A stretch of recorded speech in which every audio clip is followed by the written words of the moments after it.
કે અચેતન દ્રવ્ય બે પ્રકારના છે. શું કે છે ભાઈ? કે આત્માને ધર્મી જીવ અમૂર્તપણે નથી અનુભવતો. કેમ? વર્ણાદિ સહિત અને વિરહિત. હજી બે પ્રકારના છે. વર્ણ રસ ગંધ સ્પર્શથી સંયુક્ત આ શરીર આદિ વાણી શરીર લાડવા દાળ ભાત શાક પૈસા એ બધા રંગ ગંધ સ્પર્શ પૂતગળ જડ છે. એકી કેમ કે એ પૂતગળ દ્રવ્ય એવું પણ છે તથા વર્ણગંધ રસ અને સ્પર્શથી રહિત પણ છે. કોણ? ધર્માસ્તિ એક ધર્મ દ્રવ્ય છે.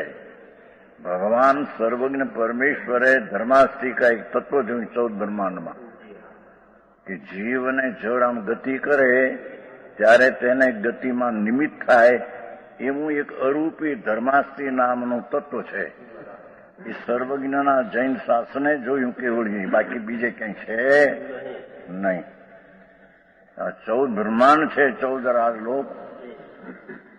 આ પુરુષ ઉભો હોય આમ અકડી હાથ દઈને એવું આ જગત 14 બ્રહ્માંડ ઊંચું છે પુરુષના આકારે અસંખ્ય જોજન.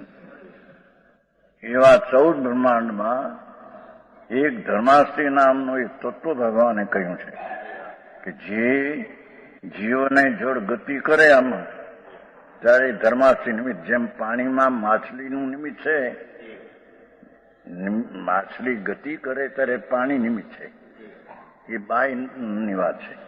એમ જીવને જળ ગતિ કરે તો અભ્યંતરમાં ધર્માસ્તિ અરૂપી તત્વ છે. એને નિમિત્ત છે. એ અમૂર્ત છે. એક અધર્માસ્તિ તત્વ છે જે જીવને જળ ગતિ કરતા થંભી જાય તો એને સ્થિરતાના અધર્માસ્તિ નામનું જેમ વટે માર્ગું ચાલતા ઝાડ આવે ને બેસી જાય એને એનો નિમિત્ત કહેવાય. ઓલું ઝાડ કહેતું નથી કઈ બેસી જાય પણ બેહે તો ઝાડ એને નિમિત્ત કહેવામાં આવે છે. એમ ગતિ અને સ્થિરતા કરતા જીવ સ્થિરતા કરતા એક અધર્માસ્તિ નામનું તત્વ છે જે સ્થિરમાં નિમિત્ત છે. પણ કોને ગતિ કરતા સ્થિર કરે એને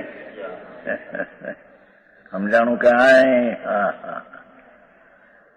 એ પણ અરૂપી છે.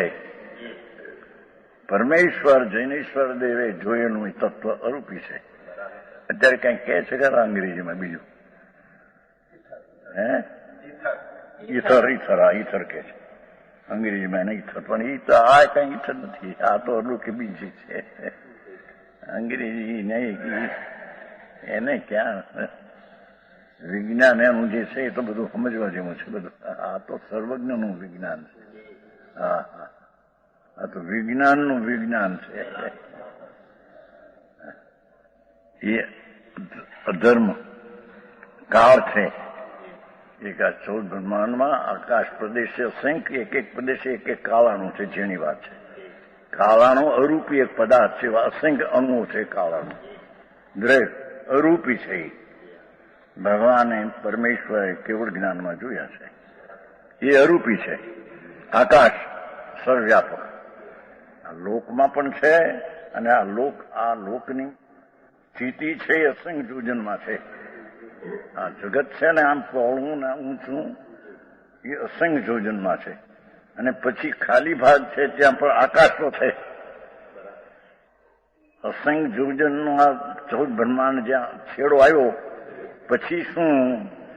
પછી લોક નથી એમાં જીવ જડ એમાં નથી. એ ખાલી એક આકાશ છે. અહીંયા ને અહીંયા સર્વવ્યાપક આકાશ. આવી વાતો બાપુ. આ તો જ્ઞાનનો માર્ગ છે. સમજાણું કાંઈ? તથાપિ કહાનવાણીના અંકાયે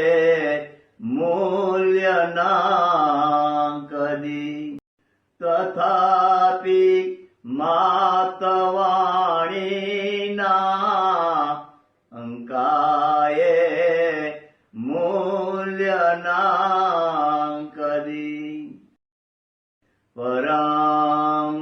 કૃપાળુ પૂજ્ય સદગુરુ દેવનો જય હો. પ્રસામૂર્તિ પૂજ્ય ભગવતી માતનો જય હો. જીનવાણી માતનો જય હો. પરમિત્રા દિગંબર જૈન ધર્મનો